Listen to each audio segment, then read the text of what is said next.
Muy bien, pues buenas tardes de nuevo a todos los que están aquí en Gracia y Paz, que son poquitos, y a la mayoría que están siguiéndonos a través de la plataforma de Zoom. Es de nuevo una responsabilidad, pero también un privilegio de compartir la palabra con ustedes, lo que Dios tiene para ustedes este día. Muy bien, pues la prédica de hoy se titula El poder de la gracia. Y acompáñenme a orar para que Dios obre en el corazón de cada uno de nosotros a través de su palabra. Gracias, Padre, te damos por este tiempo, por este día, por esta semana, porque en tu gracia nos has permitido seguir aquí, Señor. Seguir nuestra carrera espiritual.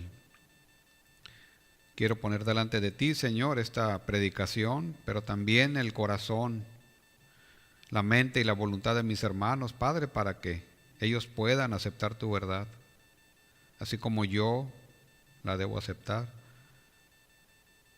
y que obremos en consecuencia lo que tú tienes que decirnos ahora a través de tu palabra. Oramos por gracia y fortalecimiento para poder ser obedientes a tu palabra este domingo. Que nuestras vidas reflejen lo que creemos y lo que somos en ti, Señor. En Cristo Jesús te lo pedimos.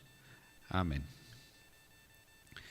Muy bien, espiritualmente hablando, es de la mayoría de nosotros conocido que todos necesitamos un cambio en nuestra vida, tanto incrédulos como creyentes. La palabra de Dios es muy enfática, hablando de los incrédulos, las personas que están sin Cristo, que no han creído en la persona y en la obra de Cristo. Es muy enfática en que están perdidos, condenados eternamente. Ellos necesitan un cambio, necesitan la justificación. Y los creyentes también necesitan ser transformados cada vez más a la imagen y semejanza del carácter de Cristo. Los creyentes necesitamos la santificación. Tanto los unos como los otros no lo pueden hacer por sí mismos. Es decir, se necesita un poder superior y un poder externo a cada uno de nosotros para poder lograr ese cambio. El incrédulo a creyente y el creyente cada vez más santificado. Es aquí donde entra el concepto de el poder de la gracia. El personaje del cual seguiremos hablando hoy, Pablo, se vio en esa misma necesidad, como incrédulo y luego como creyente, esa necesidad de ese poder externo, en este caso el poder de la gracia, la cual, como veremos, se manifestó de una manera profunda a su vida. Pero lo que nos debe animar a todos es que ese mismo poder de la gracia está disponible ahora, tanto a incrédulos como a creyentes, y podemos disponer de ese poder. En el pasaje que hoy tenemos ante nosotros nos ayudará precisamente a comprender dos razones del poder de la gracia. Afirmarnos en esta verdad, pues, nos animará a ser diligentes como creyentes a nuestro llamado que tenemos dentro de la gran comisión y en nuestra santificación. Y para el incrédulo es una oportunidad, es una esperanza de venir a Cristo y formar parte de la familia de Dios. Leamos pues Gálatas capítulo 1, vamos a leer a partir del versículo 13. Y desde el versículo 13 hasta el versículo 24 hay tres movimientos que podemos identificar fácilmente que comentamos la semana pasada. Leamos Gálatas capítulo 1, versículo 13.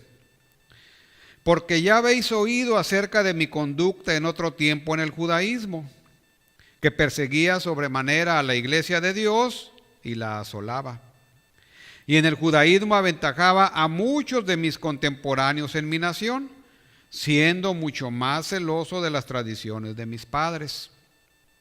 Pero cuando agradó a Dios, que me apartó desde el vientre de mi madre y me llamó por su gracia, revelar a su Hijo en mí para que yo le predicase entre los gentiles, no consulté enseguida con carne y sangre, ni subí a Jerusalén a los que eran apóstoles antes que yo, sino que fui a Arabia y volví de nuevo a Damasco.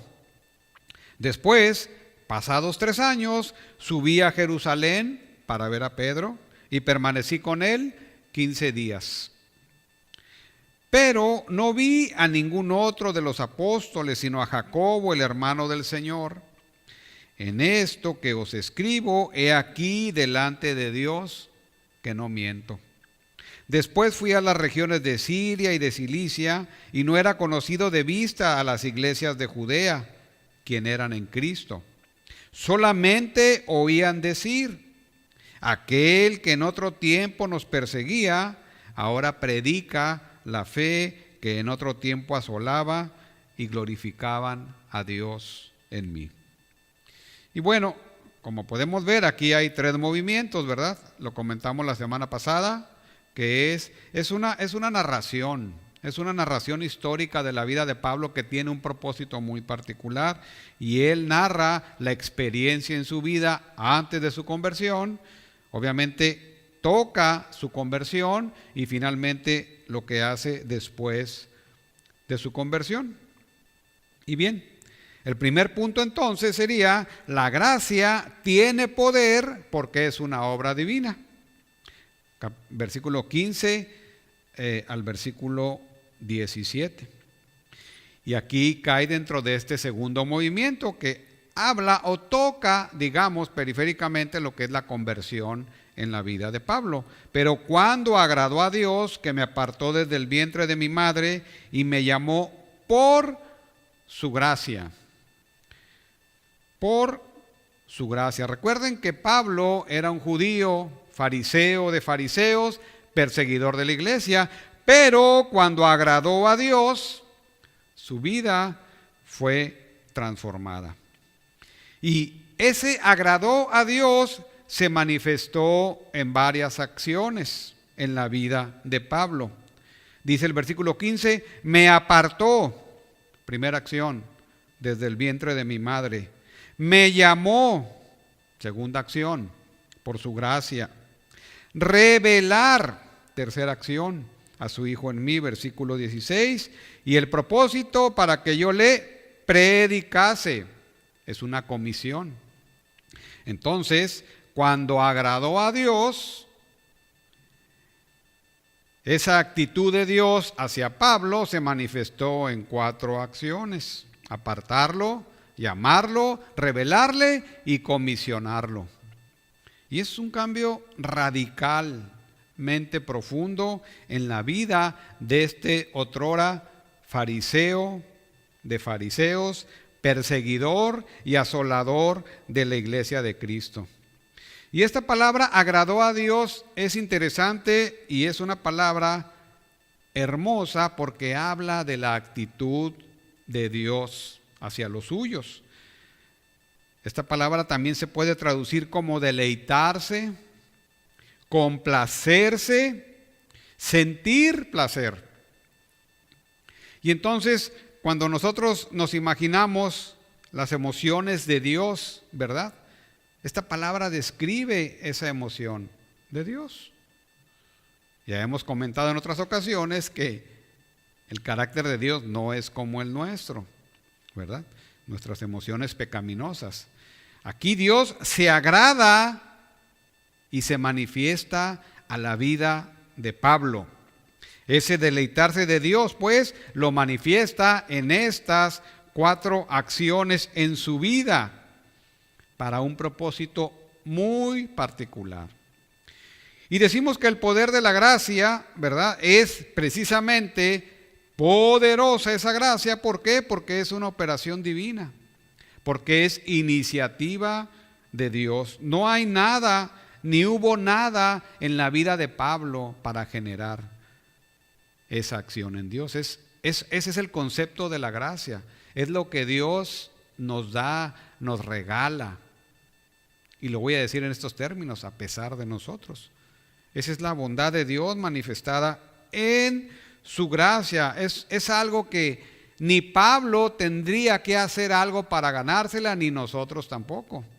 Esa es la gracia inmerecida, ¿verdad?, que a veces cantamos.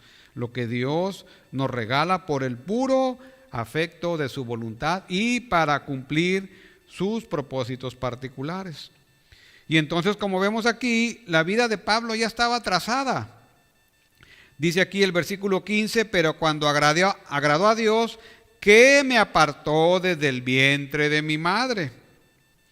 Ya Dios había designado un camino muy específico para nuestro querido apóstol Pablo, ¿verdad? Y luego lo llama por su gracia. Y bueno, hay que recordar que esta es una narrativa histórica. Pablo no está hablando en los términos, por ejemplo, como habla en Romanos, que da toda una teología o mini teología sistemática, ¿verdad? La teología de este libro la podemos ver en todo el libro, pero particularmente a partir del capítulo 3 y capítulo 4.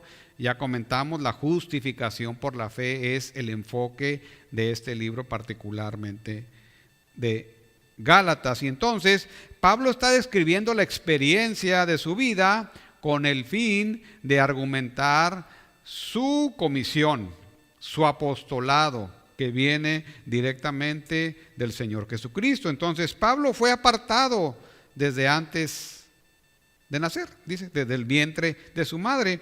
Y como quiera que sea, toca la doctrina de la elección, la doctrina de la predestinación de manera periférica, como dice Romanos 1:1, que utiliza aquí este concepto. Dice Romanos 1:1, Pablo, siervo de Jesucristo, llamado a ser apóstol, apartado para el evangelio de Dios. Y hay un concepto similar en Efesios capítulo 3, versículo 4 y 5, que dice, capítulo 3, misterio que en otras generaciones no se dio a conocer a los hijos de los hombres, como ahora es revelado a sus santos apóstoles y profetas por el Espíritu. ¿Sí? Efesios 3, 4 y 5. Entonces, capítulo 1 también habla acerca de esto, ¿verdad? Tenemos en el versículo 5, en amor, habiéndonos predestinado para ser adoptados hijos suyos. Ahora, estos conceptos de la elección y la predestinación obviamente se tocan de manera periférica en este pasaje. No es el objetivo de Pablo hablar de esto, pero podemos hacerlo, ¿verdad? Entonces, Pablo ya tenía un destino específico y un tiempo señalado por Dios. Y es donde viene aquí el llamado de Pablo, regresando a Gálatas capítulo 1, versículo 15, y me llamó por su gracia. Y entonces la obra divina va entrando en acción a través del poder de la gracia.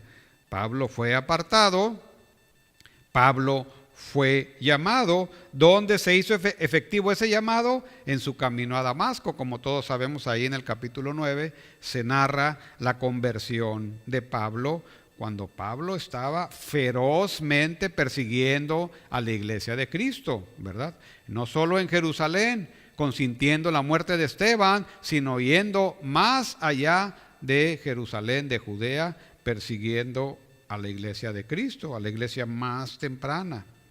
Entonces, Pablo fue llamado, y ese llamado de nuevo, como quiera que sea, toca un poco periféricamente lo que es la conversión, ¿verdad?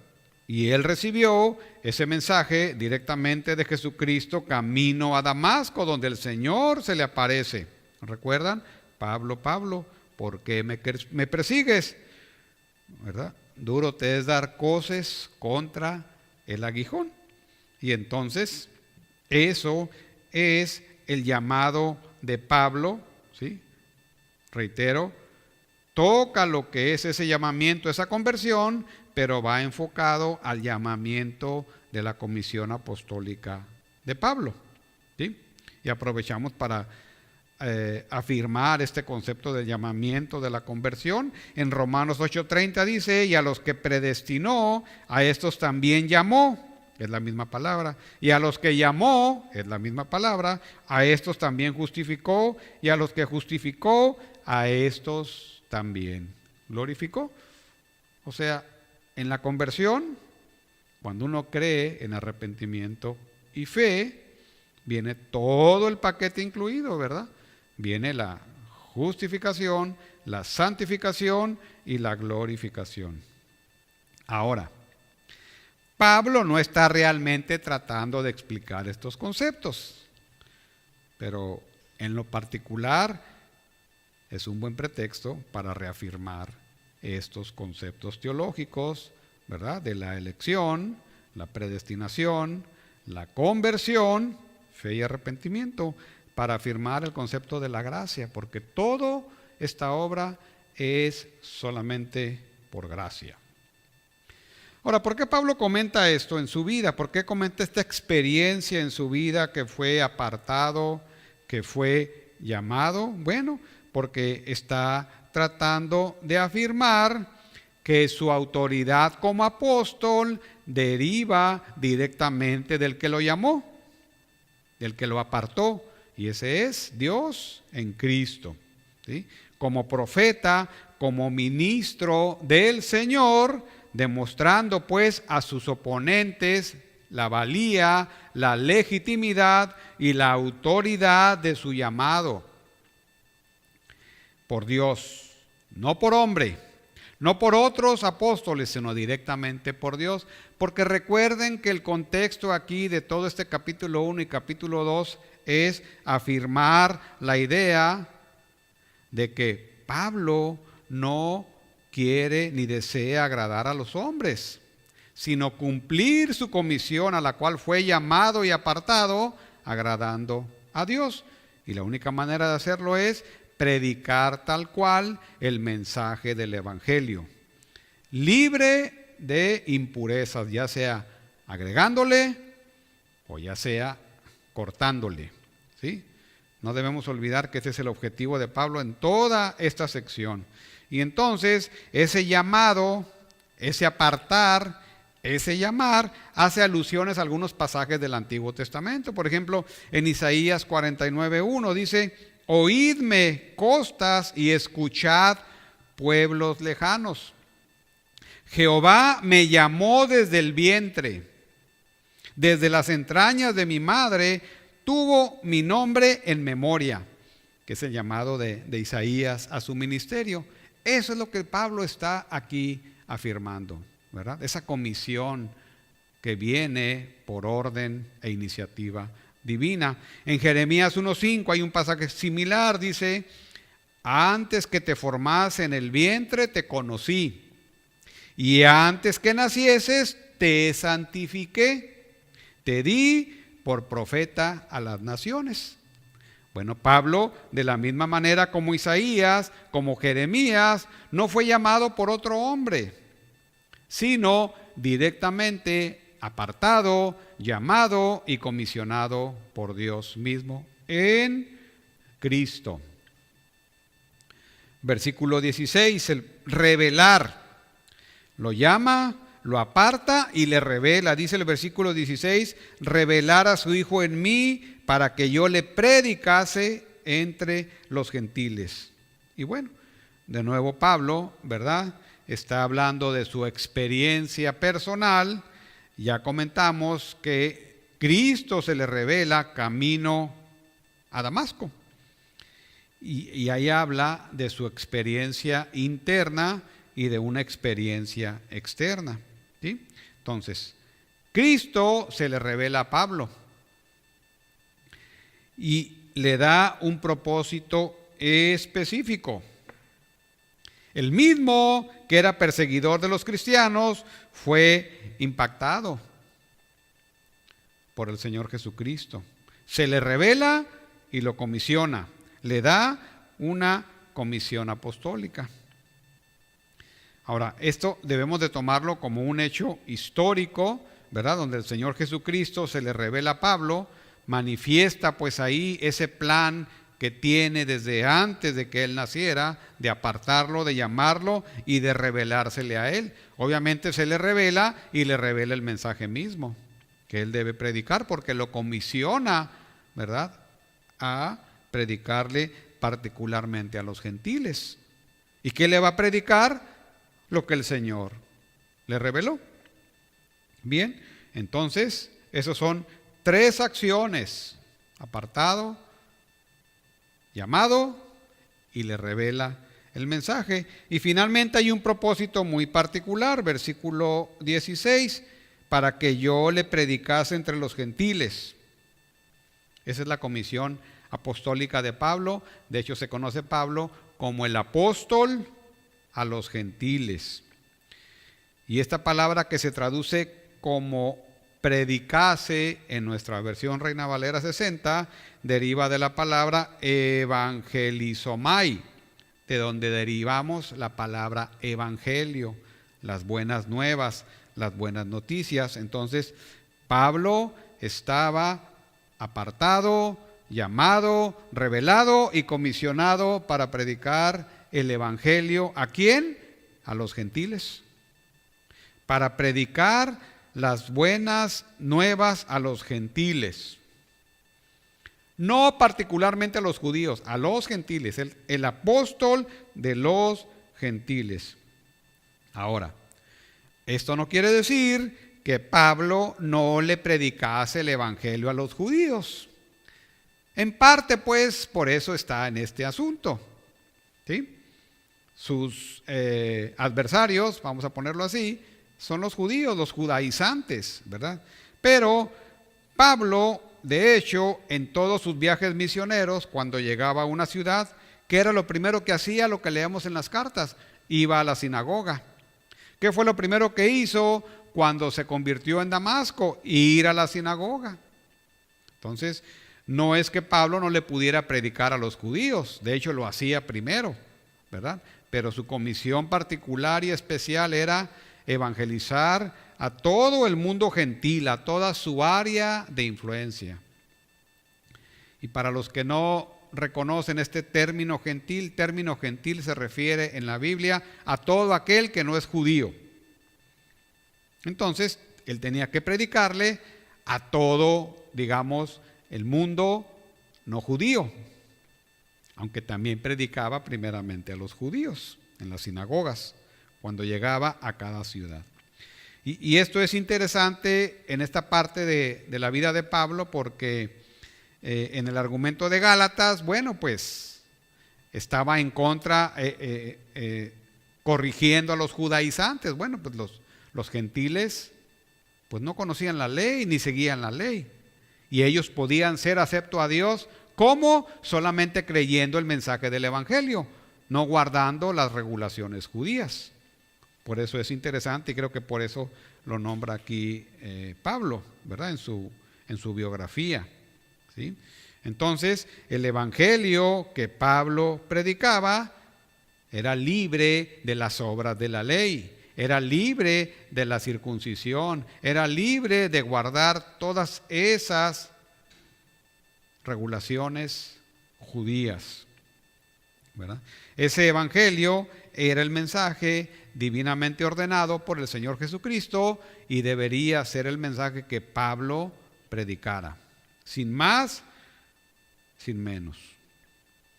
Bueno, con relación a esta sección, un comentarista afirma, lo cito: en suma, podemos decir que Dios reveló a Cristo en Pablo para revelarlo a través de Pablo.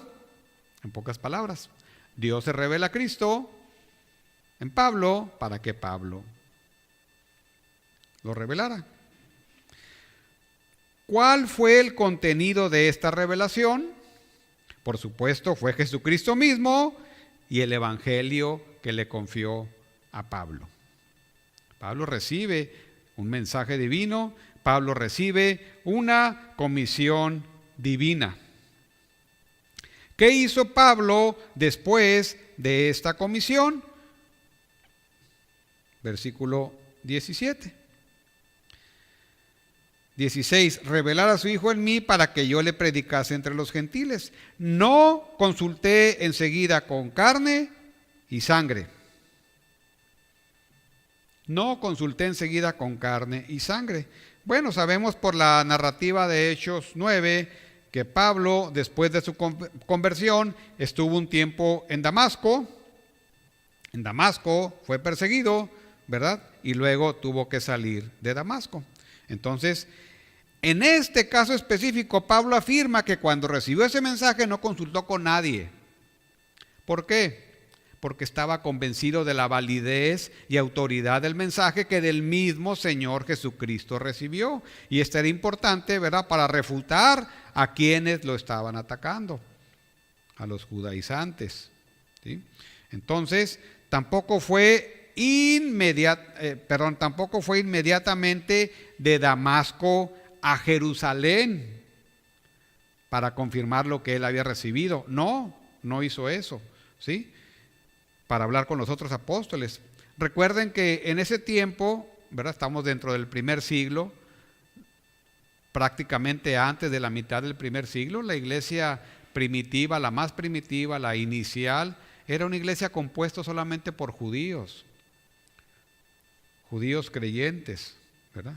Entonces, la iglesia de Jerusalén, digamos, era la iglesia madre. Entonces, se podría esperar que era la iglesia con más autoridad en ese momento. Era jerárquicamente la principal, ¿no? Pero Pablo no fue a consultar con ellos, ¿verdad? Porque Pablo está seguro y convencido de lo que recibió y de quién lo recibió y de la autenticidad de lo que recibió, el mensaje del evangelio.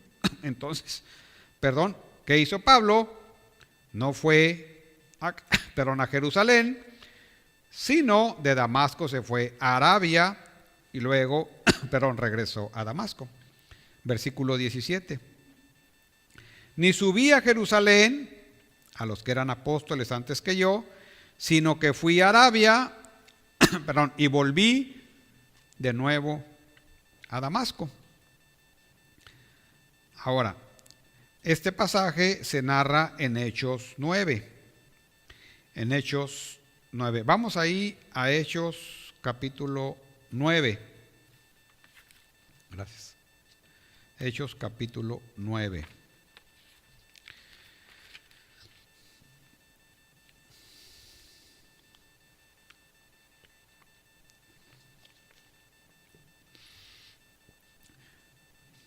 Habla de la conversión de Pablo, el capítulo 9, de Saulo, luego es Pablo. El versículo 20 dice, después de su conversión, enseguida predicaba a Cristo en las sinagogas, diciendo que este era el Hijo de Dios. Y todos los que le oían estaban atónitos y decían, ¿no es este el que asolaba en Jerusalén a los que invocaban este nombre? Y a eso vino acá para llevarlos presos ante los principales sacerdotes. Pero Saulo mucho más se esforzaba y confundía a los judíos que moraban en Damasco, demostrando que Jesús era el Cristo.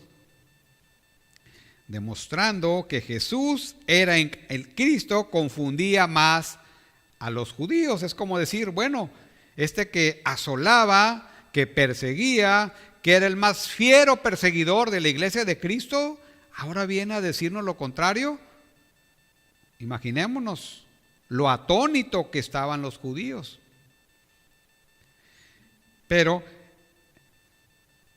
después de Damasco, entonces, que fue después de su conversión, partió ¿a dónde? Arabia. Regresemos a Gálatas capítulo 1, versículo 17. Entonces, se le aparece el Señor en Damasco, camino a Damasco, cuando era el fiero perseguidor de la iglesia.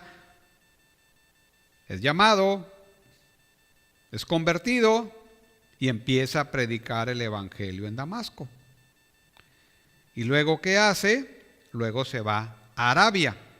Bueno, aquí en el Nuevo Testamento, cuando leemos la palabra Arabia, se refiere no necesariamente a la porción únicamente que hoy conocemos como Arabia, sino se refiere a lo que se conoce como el imperio nabateo, un imperio árabe nabateo que abarcaba la porción de Damasco, de Siria, y luego sí hacia el sur, entrando a la península arábica como hoy la conocemos. Eso es todo el imperio nabateo. Entonces, Pablo está en Damasco, está predicando en Damasco y luego se va más o se adentra más hacia Arabia, hacia ese imperio nabateo. Ahora, ¿cuál es el propósito de que Pablo, después de su conversión, predica en Damasco y luego sale hacia el imperio nabateo? Bueno, aquí hay dos posturas, ¿verdad? Una de ellas es que Pablo se retiró recién convertido, ¿verdad? Para pasar un tiempo, una especie de retiro espiritual, meditando en lo que se le ha revelado, en todo lo que él conocía de la Escritura, ahora con este nuevo enfoque, con esta nueva revelación. Digamos en pocas palabras, como una especie de retiro espiritual. Y hay otra postura, ¿verdad? También que implica que Pablo, así como predicó en Damasco, pues no había motivo por el cual no siguiera predicando hacia el mundo gentil, y eso lo hace correr hacia más al sur, lo que aquí se asienta como me fui a Arabia del versículo 17. Ahora, ¿se puede argumentar entre una y otra cosa? Tal vez las dos están correctas, una cosa no anula a la otra, pero aquí lo importante no es eso, o no es lo principal. Lo importante aquí es el énfasis que Pablo está poniendo al dejarnos esta información para argumentar lo que ya comentamos, ¿verdad? Que el énfasis es una comisión divina de Pablo, que su mensaje del evangelio viene directamente de Jesús. Entonces, tal vez si Pablo, al convertirse, en vez de ir a predicar a Damasco, se va a Jerusalén a hablar con los apóstoles y a confirmar lo que él ha recibido y que ellos lo confirmen y lo envíen de nuevo, bueno, hubiera sido diferente, pero Pablo no lo hizo. Entonces Pablo lo que quiere demostrar es que su comisión, su autoridad y su legitimidad es válida porque viene directamente del Señor Jesucristo y no de hombres y no de apóstoles. Bien, entonces esta primera sección, el poder del evangelio manifestado como obra divina en la vida de Pablo, en su apartado, llamado, revelado y comisionado. Una vida diferente. Ahora, ¿qué podemos aprender de este pasaje? ¿Qué podemos aprender de la vida de Pablo? Esta es palabra inspirada y por algo está aquí, ¿verdad? Y dice la palabra en 2 Timoteo 3:16 que toda la escritura es inspirada por Dios y útil. Bueno, a veces no es sencillo sacar aplicaciones de estas narrativas, pero, por ejemplo, podemos hablar para nosotros. ¿Por qué es relevante para nosotros? Porque debemos afirmarnos en la idea, ¿verdad?, de que la gracia tiene poder porque es una obra divina. No hubo manera de que Pablo dijera no al Señor. Ya estaba apartado y su tiempo había llegado y su tiempo llegó camino a Damasco. Bueno, ese mismo poder, esa misma obra divina está en operación y sigue operando hoy en día de la misma manera, por gracia para nosotros. Ahora, en nuestro contexto, pues, tenemos el privilegio de participar en esta obra divina. Y a donde quiero llevar la aplicación. Hay una obra divina que hacer y Dios usa instrumentos Pablo fue un instrumento de Dios. Y cada uno de ustedes, hermanos, son un instrumento de Dios. Los que nos paramos aquí somos instrumentos de Dios. No somos la obra en sí, somos los que hacemos la obra divina a través del poder de Dios. Somos los mensajeros, pues. Entonces, predicando el Evangelio, como comentamos la semana pasada, la necesidad del Evangelio es más que nunca para el más letrado y para el más iletrado. Todos, incluyendo los creyentes, necesitamos seguir afirmándonos en las verdades del Evangelio y dejándole el resultado a Dios. Eso es gracia. Esa es la gracia soberana de Dios. Nuestro llamado entonces es afirmarnos, ¿verdad? Y ser partícipes de esta obra divina a través de la gran comisión. Y cada uno de ustedes, así como nosotros, estamos llamados. Hemos sido apartados, llamados, revelados y comisionados para esta obra divina que Dios hace ahora por medio de nosotros. Predicar el Evangelio dentro de ese contexto de la gran comisión. La pregunta es, ¿estamos cumpliendo con ello? ¿Estamos siendo realmente partícipes de esta obra divina que debería de ser un privilegio? Aunque a veces puede ser una carga. Pero debería ser un privilegio participar en esta obra divina como lo fue para Pablo. Tal vez nunca alcancemos las alturas de Pablo, ¿verdad? Seguramente nunca las vamos a alcanzar. Eso solamente es decisión de Dios. Pero nosotros debemos caminar en ese sentido que caminó Pablo. Fue convertido, fue afirmado, ¿verdad? Y luego su obra, la gran comisión. Entonces, si no lo estamos haciendo, si se nos dificulta, si es una carga ir por los perdidos, bueno, pues necesitamos corregir. Entonces, si vamos ahí a Romanos capítulo 9, versículo 1, deberíamos de apropiarnos de esta oración. Verdad digo en Cristo, no miento, y mi conciencia me da testimonio en el Espíritu Santo que tengo gran tristeza y continuo dolor en mi corazón, porque desearía yo mismo ser anatema separado de Cristo por amor a mis hermanos, los que son mis parientes según la carne. Y eso debe ser nuestra oración. Que Dios nos ponga el amor por los incrédulos, el amor por los parientes según la carne, para ir por ellos. En esa gran comisión en la cual somos llamados a participar. Entonces, pidámosle al Señor esa fortaleza, esa convicción, ese amor que a veces no lo tenemos. Si somos honestos, no lo tenemos. Pablo estaba dispuesto a entregar su misma vida por amor a sus hermanos según la carne. Y es difícil tener esa actitud, pero ahí es donde entra el poder de la gracia precisamente, que puede cambiar nuestro corazón en ese sentido. Pidámosle entonces al Señor la fortaleza necesaria, el amor en esta área de nuestra vida para cumplir más profunda y diligentemente con la gran comisión. Predicarle a un hijo, a un hermano, a un amigo, a un compañero de trabajo, a un compañero de la universidad, de la preparatoria, de la secundaria, de la primaria. Ese sería la reflexión y el llamado como aplicación de esta parte del pasaje,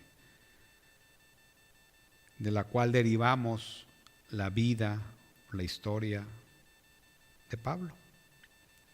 Una obra divina, el poder de la gracia, Ahora, ¿por qué deberíamos animarnos a predicar el Evangelio con más diligencia? Bueno, eso nos lleva a nuestro segundo punto. Porque la gracia tiene poder para transformar una vida. Versículo 18 al 24. Leamos, regresemos ahí a Gálatas capítulo 1, versículo 18. El Evangelio de la gracia, el poder de la gracia es suficiente para cambiar, para transformar una vida. Dice el pasaje en el versículo 18, Gálatas 1, después, pasados 3 años, subí a Jerusalén para ver a Pedro y permanecí con él 15 días. Pero no vi a ningún otro de los apóstoles, sino a Jacobo, el hermano del Señor. Bueno, Pablo se convirtió, fue a Arabia, pasaron 3 años y luego ¿qué hizo? Entonces regresa a Jerusalén. 3 años después de la conversión de Pablo, regresa a Jerusalén. Quiero que se imaginen lo que Pablo esperaba a su regreso a Jerusalén, después de todas sus acciones antes de ser llamado por el poder de la gracia. Y un comentarista, F.F. Bruce, lo resume de esta manera, lo cito. Cuando Saulo regresó a Jerusalén, estaba en una situación difícil. Sus antiguos asociados sabían de su deserción del judaísmo, pues. No podía esperar una bienvenida muy amable. Por otra parte, los discípulos de Jesús, con quienes ahora desea realmente relacionarse, no habían olvidado su campaña de persecución. ¿Qué garantía tenían de que no era un engaño de Saulo para ganarse su confianza para su más efectiva destrucción? Qué bien lo resume. El sentir de Pablo, la situación de Pablo de regresar a Jerusalén. No es nada más, decido regresar a Jerusalén y a ver qué pasa, no. Por un lado estaban los judíos, ¿verdad? Y por el otro lado los creyentes que había asolado. Estaba en una situación bastante difícil y tal vez no hubiera sido bien recibido. De hecho, la narrativa dice en Hechos que estuvo difícil el asunto, ¿verdad? Si no fuera por quién, por su amigo Bernabé, que jugó un papel importante en la aceptación de Saulo por parte de los creyentes. No entraré ahorita aquí más en detalles, no tiene caso en esta ocasión. En Jerusalén estaba la iglesia más importante, como ya comentamos. Y solo tuvo contacto estrecho aquí, como dice, con Pedro y Santiago. Santiago es el hermano de Jesús, el que escribió la carta a Santiago. ¿Qué platicaron Pedro y Pablo durante 15 días? Dice aquí, permanecí con él 15 días, versículo 18. Bueno, pues tal vez platicaron los acontecimientos del mundo de esa época, ¿verdad? No lo sé. Pero creo que tuvieron una plática más profunda. Tal vez Pablo recibiendo de Pedro, tal vez Pedro recibiendo de Pablo. Asuntos espirituales, tal vez. No lo dice realmente la narrativa, porque no es el enfoque ahorita en Gálatas, ¿verdad? Hacer toda una reseña de lo que platicaron, pero pudiéramos imaginarnos, ¿verdad?, que tocaron asuntos tal vez profundos. Ahora, ¿por qué hace énfasis en solo 15 días? Otra vez tiempo. Énfasis de tiempo, muy poco tiempo, muy corto tiempo. Por la misma razón, porque eso remarca la independencia de Pablo, es decir, el mensaje que recibió directamente del Señor. Y eso es muy importante para el argumento de todo el capítulo 1 y el capítulo 2, ¿verdad? Pablo va a Jerusalén, tiene contacto con algunas personas, particularmente, eso es lo que quiere decir el pasaje, con Pedro y Santiago, Jacobo. Corto tiempo. Bueno, dice el versículo 19, pero no vi a ningún otro de los apóstoles, sino a Jacobo, el hermano del Señor.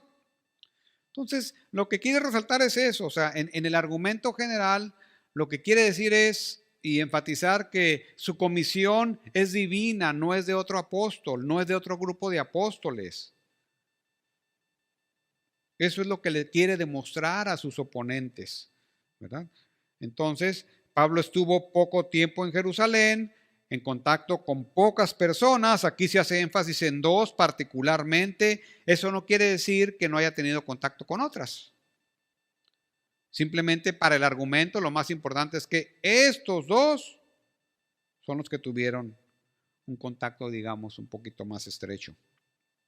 En esto que os escribo, dice Pablo, versículo 20, he aquí delante de Dios que no miento. Y esa es una especie de juramento en el contexto antiguo testamentario o veterotestamentario, ¿verdad? Donde Pablo dice, esta es la verdad y Dios me es testigo de que así es. Sencillo. Bueno, ¿qué dice el versículo 21? Después fui a las regiones de Siria y de Cilicia. Se aparta de Jerusalén, donde estuvo muy poco tiempo, y regresa de donde vino, ¿verdad? Las regiones de Siria y de Cilicia, por donde está Tarso, cerca de Siria, cerca de Damasco, por allá. Y no era conocido de vista las iglesias de Judea que eran en Cristo. ¿Y qué decían de él? Eso es bien interesante. Solamente oían decir, aquel que en otro tiempo nos perseguía, ahora predica la fe que en otro tiempo asolaba, ¿verdad?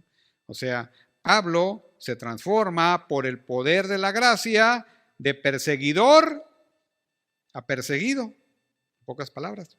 Y esto habla de una transformación en el corazón y en la vida de Pablo, de perseguidor a perseguido. Bueno, ¿cómo conocían a Pablo?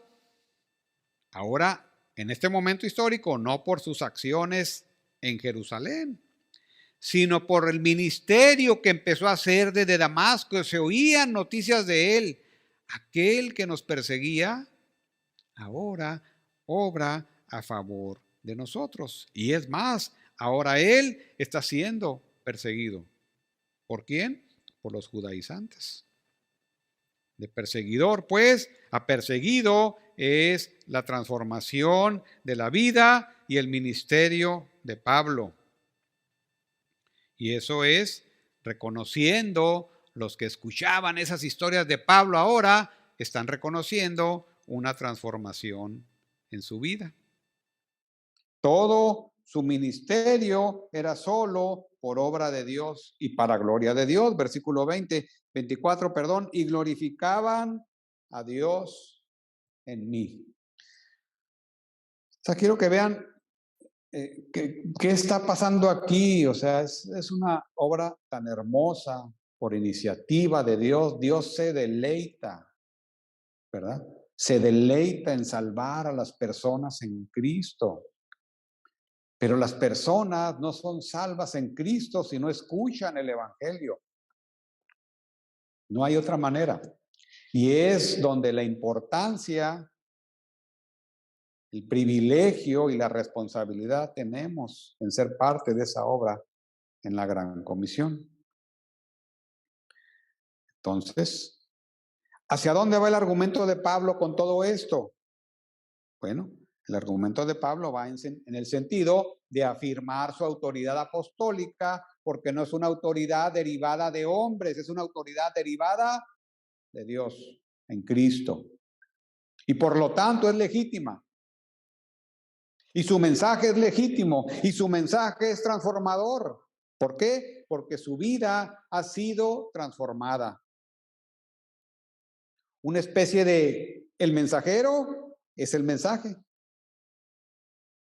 O el mensajero, en el mensajero se ve el mensaje que predica. En su vida se ve. Eso es lo que quiere decir Pablo.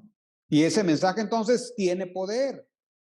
Y es el poder de Dios manifestado a su vida. Eso es lo que quiere Pablo argumentar. Con ello, pues, esa es la manera como Pablo agrada a Dios y no a los hombres. ¿Sí? Si él quisiera seguir agradando a los hombres, entonces seguiría con sus prácticas judaizantes. Bueno, no fuera convertido, pues. Y entonces, ¿qué necesitaba Pablo para convertirse?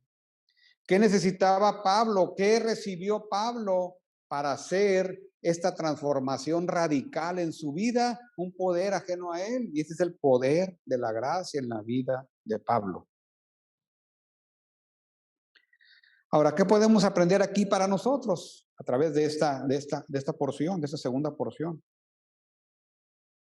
La gracia, el evangelio de la gracia puede transformar la vida de una persona. A un perseguidor de la iglesia de Cristo, ahora ser un favorecedor de la iglesia de Cristo. Y no solo eso, sino perseguido. Puede transformar una vida, la vida que sea. ¿Qué hizo Pablo para ser transformado? Nada, solo recibió el regalo de Dios. Solo fue objeto de ese amor de Dios, de esa operación divina del poder de la gracia en su vida. Y eso debería de ser un aliciente para nosotros, ¿verdad? Para hacer más obra evangelística, obra que estamos llamados a hacer. No, pero no es ir a las naciones. Si hay oportunidad de ir, qué bueno, ¿verdad? De ir a las naciones, pero no me estoy refiriendo a eso. Me estoy refiriendo aquí y ahora, en el entorno de cada uno de nosotros, primeramente. Debería ser un aliciente afirmarnos, pues, en esa verdad del poder transformador de la gracia. Otra aplicación es que uno debe ser lo que predica. Y eso nos lleva al tema de la integridad. Nuestra teología se debe reflejar en nuestra conducta. Como hemos comentado tal vez en otras ocasiones, o alguien comentó, una mala teología lleva a una mala práctica, siempre. Pero si tenemos buena teología, se debe reflejar en nuestra vida, a la manera como Dios lo ha dicho. Se debe de reflejar en la conducta. Es decir, lo que creemos debe ser reflejado en lo que hacemos. Es la vida de Pablo. ¿Y cómo lo hacemos? Lo que decimos ser es lo que tenemos que vivir. Eso se llama integridad. Una vida de obediencia a Dios, íntegra, practicando lo que creemos, debe ser una señal para el mundo incrédulo, para las personas de nuestro entorno, primeramente. Y una tercera aplicación es la humildad. Es la humildad, o sea, ¿qué hizo Pablo para cuando uno lee todas las cartas de Pablo? Muchas de ellas ya las hemos estudiado aquí en la iglesia. Suena monumental lo que Dios hizo a través de la vida de Pablo. Es monumental. Realmente es monumental. Pero Pablo era la persona más humilde. Podemos ver su amor por las personas a través de todas las cartas. Aquí mismo, aunque es una carta dura, es dura porque es necesaria. Eso es amor. Y entonces ese poder transformador que operó en Pablo, ese es el mismo poder que puede operar en nosotros. Ser íntegros, pero también llevarnos a la humildad. Porque así como Pablo no hizo nada para recibir lo que recibió, nosotros tampoco. Y entonces necesitamos humildad. Humildad porque sabemos que lo que somos, si es que somos algo, como dice Pablo, ¿verdad? Lo hemos recibido por gracia solamente. Y la humildad es una actitud indispensable en la iglesia para fomentar la unidad y el amor. Humildad.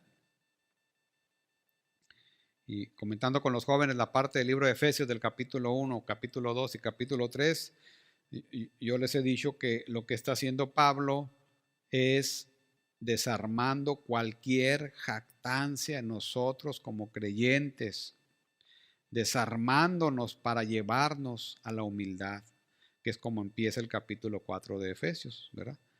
Ser conducente a tu llamado en humildad, porque lo que eres ahora solamente lo recibiste por gracia. Bueno, eso es confrontador, ¿verdad? Pero también es esperanzador. ¿Por qué? Porque la obra la va haciendo Dios en nosotros. Y si usted se anima a predicar el evangelio, déjele el resultado a Dios. El resultado no es de usted, ni mío, ni de nadie, solamente es de Dios. Nosotros solamente estamos llamados a predicar el evangelio en el contexto de la gran comisión. Somos llamados a confiar en el poder de la gracia. Somos llamados a ser íntegros. Somos llamados a ser humildes ante Dios y ante los demás.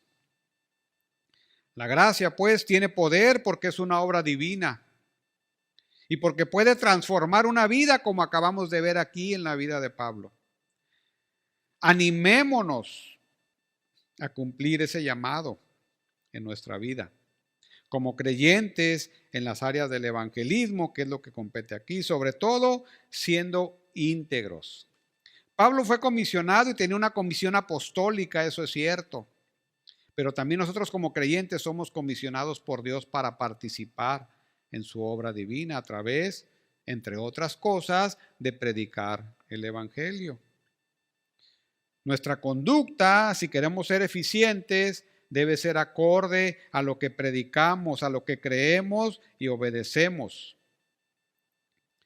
Ese olor fragante a Cristo es el que todos deberíamos de procurar como parte de nuestra santificación progresiva.